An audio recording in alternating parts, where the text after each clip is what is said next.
What's up? I'm Tyler. And I'm Dakota. And this is the Bourbon and Business Podcast, where we interview successful businessmen and women to let you in on why success doesn't have a single formula to follow. We also have a little bourbon tasting along the way, because why not? Why not? So guys, please enjoy this episode and let us know your thoughts at Bourbon and Business Podcast on Instagram.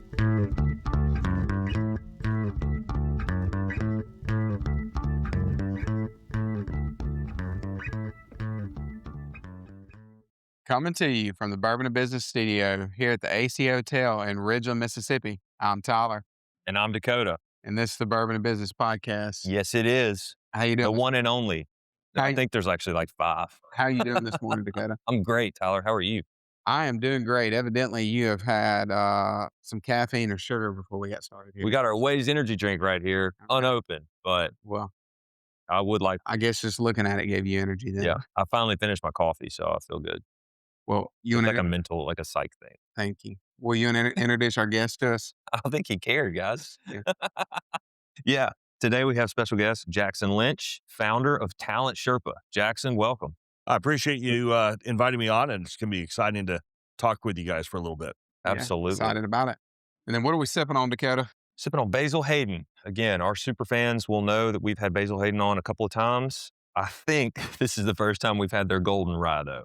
Many people may be shocked to know this, but we actually do not have a running list of all of the bourbons that we've tried. We probably should, because we've had over 170, but this is all in my brain. Yeah. Well, so my IQ's got to be off the chart. Yeah, we know that it's just extremely accurate then. So I've liked the other bottles of Basil Hayden that we've had on the podcast. So before I give this rating, I want to preface that I do like their product. I like what they put out. This is not going to be good. I have several bottles of Basil Hayden on my shelf, but I will be letting Dakota take this bottle home. This is not my favorite, and it is a rye, so I think everybody that listens to it by this point knows that I'm not a huge rye fan, so that probably has a lot to do with it for me. Or wheat. Yeah. Or any other bourbon besides corn, really. Yeah, I mean, I'm traditional. I like a corn bourbon. I'm going to have to land on this one. Proof-wise, I don't even know how to proof this one. I think it's a 95 proof. It's 80 proof. Okay, so yeah, it's not much burn there.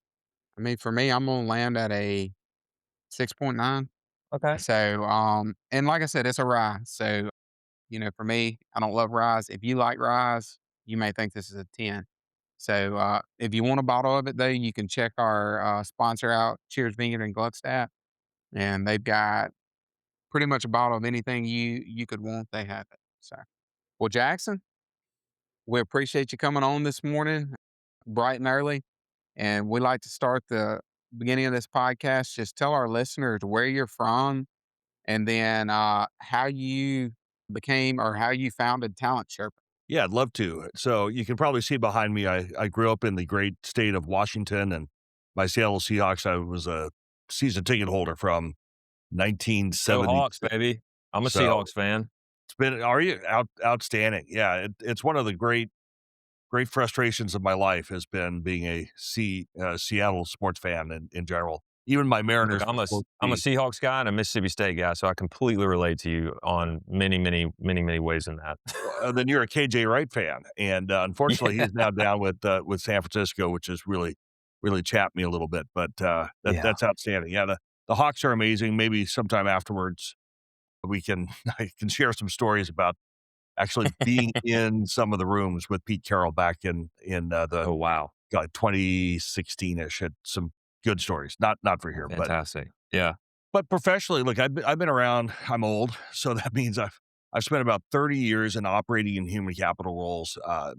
In Fortune 50 companies, private equity backed companies, very very scrappy startups, and I think we've done work either directly or through clients on every continent but Antarctica, and I'm pretty excited about that. And like what I realized after going through this several times, including 4 CHRO seats, is this the same movie, and it's a lot of different movie theaters, and the reruns, I think, are basically what changed how I think about stuff. One of the challenges we have, fellas, is if you think about where we are building organizations, it's kind of like the surgeon in the operating room. And if you have someone that has patients that keep dying on the table, sorry for getting a little morose this morning, but you stop at some point saying that the problem is with the patient. You have to look at the room. And that's by and large where we have kind of evolved with human capital. We need to look at the broader room. I think most of us have managed someone out. We've hired a replacement. We've watched them hit the exact same wall. You look at what the infrastructure is and you wonder, why is it that we keep seeing the same things repeating? And Deming said it a long time ago. If you look at a people problem, it is 6% of the time going to be a talent problem, and 94% of the time, it's going to be a system architecture problem. And yet we spend all of our time looking at one. So ultimately, for me, this clicked in. And so I left to help change the frame. Human capital is infrastructure. It's as material to the enterprise as financial capital and the capital structure and product architecture. It just sits in a different room. So my mission is really to help stop treating talent separately and adjacent to the business and treat talent as a system. Make sure that our heads of HR are at enterprise altitude and stop running companies on heroics, because ultimately, fellas, a bad system is going to beat a good person every time and twice on Sunday. So if your system makes failure more likely, you're going to keep finding people to blame until you ultimately run out of people. Yeah, and I think we've had many guests on here, and we've talked about it many times. But like you said, at the end of the day, the success of a organization comes down to that standard and the process that they have in place. Hey, number one, do we have a process? And if we do have a process, do we hold everyone, including ourselves, to that standard? And I think that is, like you mentioned, you see a lot of companies that they're just in this cycle of rehiring. Well, there was never a process in place or a standard for that matter. And so, like you said, you're really just creating the same problems that you had before when you hire someone else. And it's more about the organization than it is the actual employee. Could you talk a little bit on that as far as, I mean, when a organization does decide, hey, we want to set a process in place and a standard, how do they go about doing that? So I think you have to go all the way upstream, and you need to first define what is it that this job is existing to do. And honestly, that's where most organizations break. We are really good at saying what it does, but we really struggle with trying to find the 5 to 7 outcomes that if someone did those things and only those things, they would be considered an A player and role. In fact, we talk a lot about A players, but A players are not independent of the roles we're considering them for. And that's another kind of disconnect in it. And I'm not quite sure why we do it that way. I think dopamine has a high element of impact to it. The best way to think about how do I structure something that works is, first up, focus on the clarity. What are the 5 to 7 outcomes? If they did these things and only these things, they'd be considered successful in that role. And then ultimately make sure that you are building the infrastructure around it, which means, do I have access to what I need? Do I have decision rights to what I need? Have I prioritized the things that I need to be focused in on inside of that role to be successful? Because there are ultimately a lot of structural breaks between, here's the outcome that I want, but I don't actually have the authority to be able to go after it. And I talk with my clients a lot about, don't talk about accountability. Accountability feels like the right thing to go do, but it tends to be looking backwards, and it tends to be blame oriented. Instead, think about how to set it from a reliability standpoint. That forces you to ask the question, what has to be true for this to be reliably consistent? And when you do that, it unlocks things that you otherwise don't ever get to. So that's broadly how I approach it. Yeah. I think you touched on something that's really important there. And I think for a lot of people in business to hear, each role that you're in, there are a few key things that if you can be really good at those things, you can be really good at that role.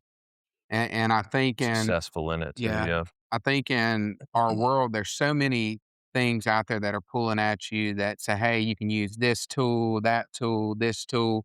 And it really consumes our time when if we could focus on, whatever the role is, what are those really three key things? And, it could be two, three, whatever it is that are going to make me successful and focus on those. And, yes, there are things that you can do on top of that to become better. But I think never losing sight of what really is my job and what is going to drive success. And I think when you're able to get that down to something that is very manageable and understandable, that's where you find success. And measurable too. Yeah.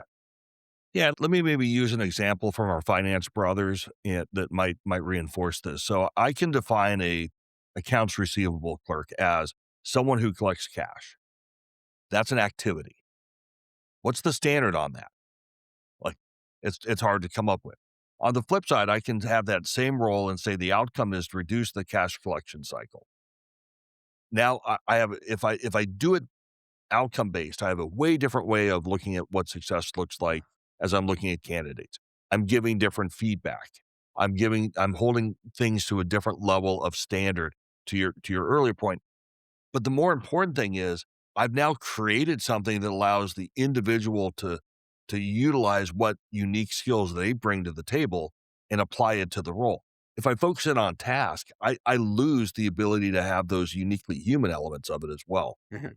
Ultimately from a defensibility standpoint, if you need to move someone on, or you have to evaluate, how much money you gave them, or any of the things that the compliance lens occasionally gets brought into, focusing on outcomes makes all of that so much easier because you can evaluate multiple incumbents relative to an outcome standard that you just can't do when you're doing it at just a pure activity level. I did the thing. Well, that's not the same as I delivered the outcome. Yeah, that's fantastic because if you've got Tyler and I both work in sales basically, and if you've got three salespeople underneath you, right, and all three of them make $100 a day or whatever the standard is that you've defined for your business, and one of them's like, "Yeah, I made my $100 today and got 0 meetings booked," and another one's like, "Hey, I only made 50, but I got 10 meetings booked." Okay, well, who's the better employee? The one who did the standard or the one who actually got the outcome that you were desiring, right? Exactly right. And as you think about, not to get too far ahead of ourselves here, but as you think about this world of AI that we're going into, and we deliver things to this agentic workforce, boy, Mhm. we're gonna have those outcomes defined with great level of specificity, or else weird things happen. I was talking with a guy last week, and he was telling me about a company that he was supporting, that they said, okay, customer service, your primary goal is to keep employees happy. And so the agent was working with all of the disgruntled customers, and sure enough, they made them happy. They, of course, lost a lot of money because they refunded everything. And you're like, oh, wait a minute. A human judgment is going to say, no, I have those trade offs. Humans Mhm. tend to figure that stuff out. The agents don't. So we're going to have to figure out how to do this anyway. I think we should also then apply it back to the humans, because we have a unique set of figure it out genes that will allow us to be way more creative and thrive in these roles if we can only open up the aperture from the activity into the outcome. No doubt. No doubt. Well, let's talk a little bit about on the hiring side of things and getting the right people into an organization. I know bias has a play in there for hiring managers. How much of a factor is bias, and how do you reduce or get rid of that factor when you're going through the hiring process? Because if I hire a bunch of me's, that organization is not going to do well because I perform at things in a certain way, and some things I do are better than Tyler. Tyler's much better at other things than I am, and that's why our dynamic works well for this podcast and working together. But if he hired a bunch of Tylers, it'd be a bunch of people who are great at delegating, but nobody comes in is like, yeah, we'll get this part done. And then if it's a bunch of me's, we're like, well, who's going to give us a job to do? I think it's probably a little higher order than that, guys. But yeah, it's an interesting way of thinking about it. So first, let me maybe flip the lens on you, because you're starting with Mhm. bias. That is a defensibility compliance lens. If you talk to the majority of traditional HR people, that's where they start to. I'd like Mhm. That's actually important, but it's not the first thing in the solutions order. The Okay. first thing in the solutions order is effective. Have I defined the outcomes, and can I evaluate whether someone can be effective at delivering those outcomes?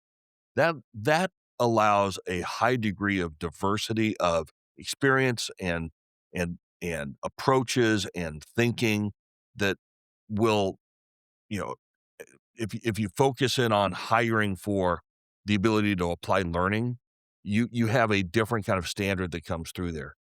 As you move down, you also then want to make sure that you are using the instruments that are available that can help you through that.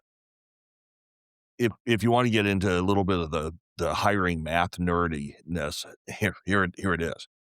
If you want to hire somebody and you interview them, even if you use a behavioral based interview, you are better off taking a quarter, flipping it twice, and only hiring if it comes up tails both times as a predictor of success.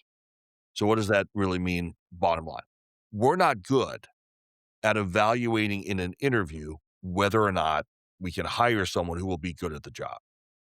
What we tend to do is in the first 30 seconds, we decide, do we like them? And if Mm-hmm. we like them, we spend the balance of the time, whether it's 30 minutes or 2 hours, trying to reinforce whatever that initial thing was. And sometimes it breaks, but not very often. So how do you go about doing it? First, you got to start with the outcomes. Second, you I think have to be looking at pattern recognition. Have they done similar things in similar contexts? And have they done it in a way that they can apply things from one situation to the next? If you focus in on that, you can be in a pretty good spot. And then there are whole sorts of diagnostics that I think are helpful and candidly have a way stronger predictive of success uh, than what we would normally have in an interview. Problem is everyone thinks they're good at interviewing. And the reality is none of us are that great. We all have swing like I'm a CHRO. I've been doing this for a long time. Am I perfect in my hiring? I'm really darn good. But I've swung and missed big time before in some pretty critical roles. Usually when I lean on my own instincts relative to a lot of the instruments that are available that I should have relied on more. No, that's a great word. And along with that, I know a lot of people use, like you said, behavioral tests. So what's your opinion on personality tests and, things like the DISC or the Enneagram and things like that when people use those for specifically for hiring and then as well as for employee development? Because I think they have a place, but if you're leaning on them too heavily, they can really, really disrupt your flow. So you tell me how nerdy you want me to get on this topic, but Go I'm full nerd, full okay. nerd. Here we go. So if you think about DISC and other instruments that are like that, and I don't want to pick on Hmm. DISC necessarily, but those are all behavioral based. Those behaviors are context specific and they can be shaped over time. And if what did you guys ever read the book or watch the old movie, The Hunt for Red October, Sean Connery? It was, speaking of folks that like to drink in the morning, the, that movie had a character, his name was Jonesy. He was a sonar operator and he was trying to figure out what this thing that was showing up on the radar or on their sonar was. They didn't know. And he explains that when the sonar doesn't know what to look at, it goes back to its root DNA, which was to look at and find whales. And so it was looking for a submarine. It said, I can't find a submarine, but I did find a whale. And it turns out that was the Hunt for Red October. Why did I use that as a weird example? Because as I come back, the best thing for me to do to predict how you are going to operate in a moment of stress is not the behavioral assessment. It's what your core mental DNA looks like in the areas that psychology has been there for a long time. So there are a couple of instruments that really focus in on that. Predictive index, culture index are the two that I've used.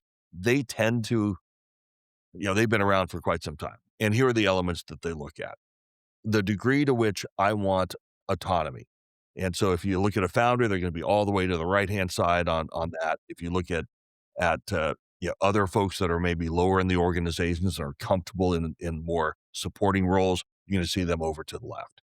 The second element is someone that the degree to which you have a strong desire for personal relationships or a strong kind of desire to do the things all by myself and think introverted, extroverted, but it's not quite that same. The third is pace.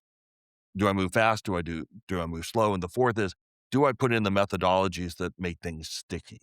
And so just take a look at 2 sales roles. And I could use that instrument that if I am trying to have a relationship sale, I want someone that has a high degree of autonomy and a high degree of relational work.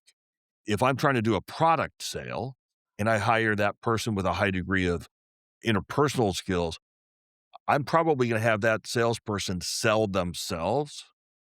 And so what I actually want to do if I have a high product technical sale is hire somebody that is less kind of personality driven and more focusing on the features and benefits of that program. So let me wrap all that up.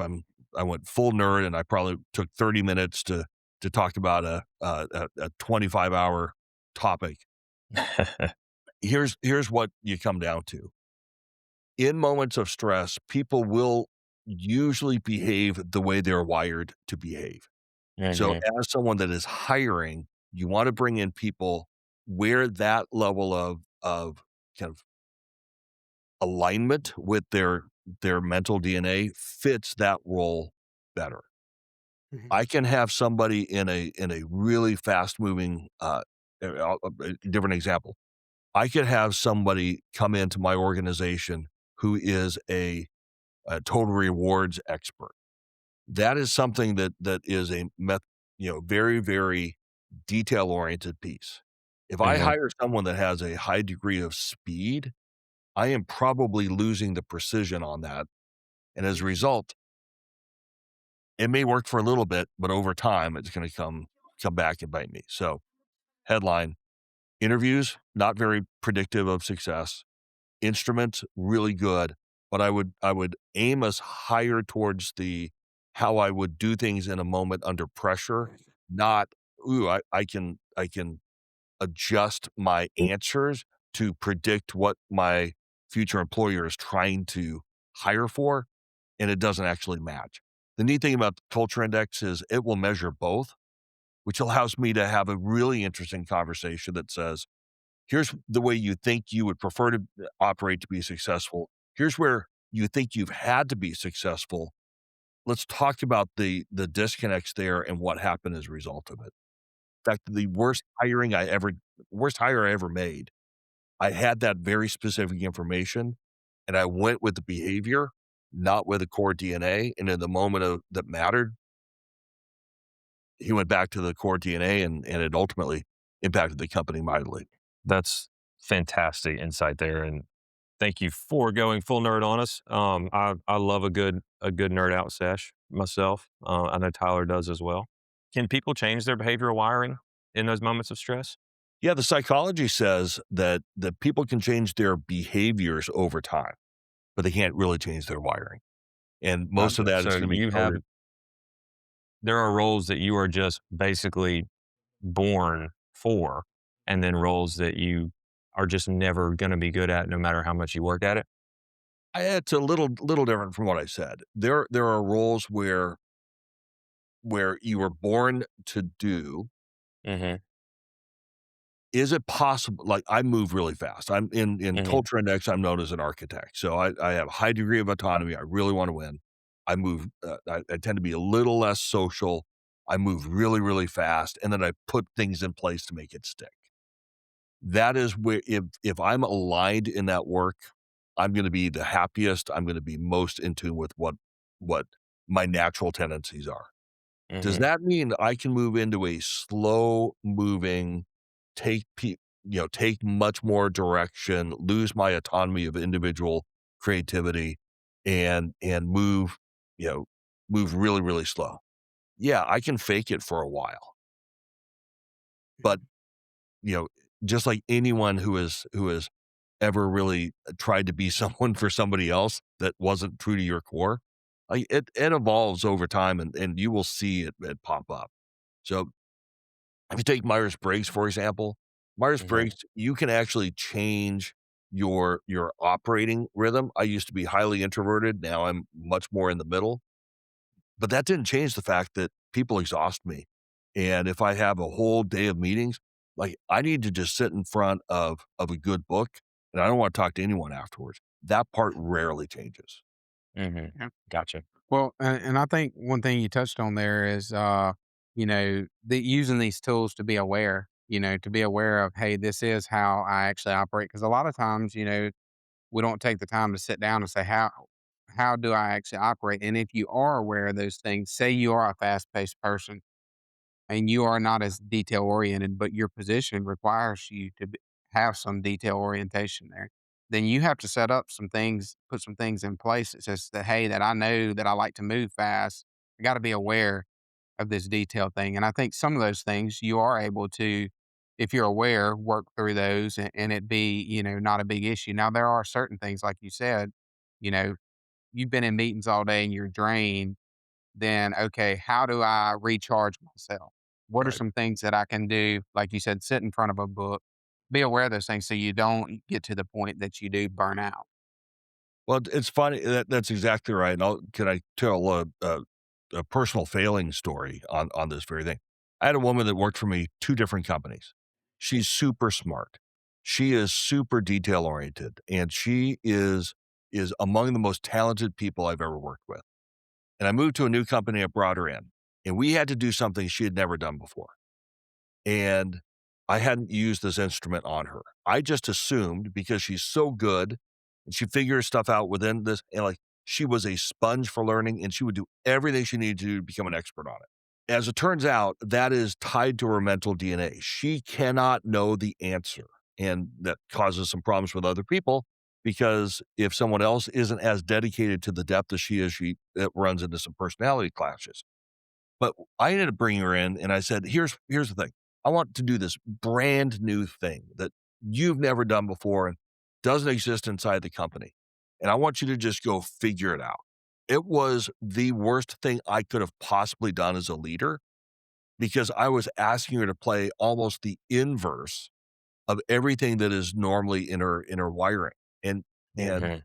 I took someone who is a superstar and I made her average because of the role. Mm. That's an example I think of as you're thinking about the diversity of your team, you don't want all Tylers, as awesome as that might be.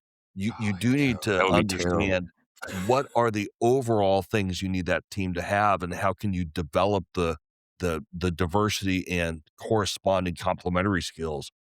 And honestly, the only way I've ever figured out how to do that is using these instruments. mhm. You can't do it just by interviewing people. Yeah. Yeah. You can't guess, huh? No, Yeah. for sure. Well, I think it's a good time for a Waze Energy bourbon break. Dakota, you want to give us your thoughts on Basil Hayden. Basil Hayden? Yep. The Basil Hayden Golden Rye, 80 proof, artfully aged, not artificially aged, artfully aged. Love that. Not That's a key distinction. It is. It is. Not everybody Mm. has artfully aged on their bottle or can claim it confidently. I thought it wasn't bad. It was a quick flavor and then it was gone. It was almost like, did I just taste it or not? Pretty smooth. Not my favorite. Not the worst. I'm at a 7.5. 7.5. Yeah, it's Mm. a it'd be a great intro into whiskey if that's what you're wanting to do is go on an intro route. I think they put a lot of time and effort into this bottle though, that's for sure. They've got their little copper band here with the BH logo on the front and all the good stuff. Yeah, so that's great. Yeah. Well, Jackson, as we're around home here, tell our listeners, say they're listening, they're like, hey, we are Learn you is a know, problem. running into some Yeah. issues, hiring talent.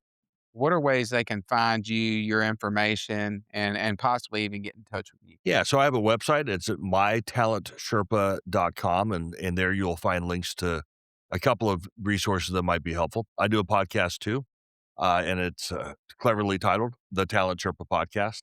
We're really talking about how human capital really works in that space. We also do some work in individual coaching. What I do for HR folks in the CHRO Ascent Academy, which is really kind of thinking about next level. How do we build the architecture versus what traditional HR has done? And I do a Substack, which comes out every week. You can join about 6,000 people that read it, and most of it's business related. And sometimes I write pieces that are just for fun, like just a powerful defense of getting rid of cell phones and going back to pagers. That is a must read. One of the funnest things I ever read, ever wrote. I would love for that to happen. So, well, hey, we appreciate you coming on today. We're going to land at a 7.2 on the Basil Hayden. And to all our listeners, have you stream this podcast, you give us a rating and follow us on social media. And we'll see you next week. Hope you guys enjoyed this episode. If you have any feedback or would like to be featured, reach out to us at bourbonandbusinesspodcast@gmail.com. Or find us on Instagram at Bourbon and Business Podcast. Thanks again for listening. Follow us for more content and info on the next episode.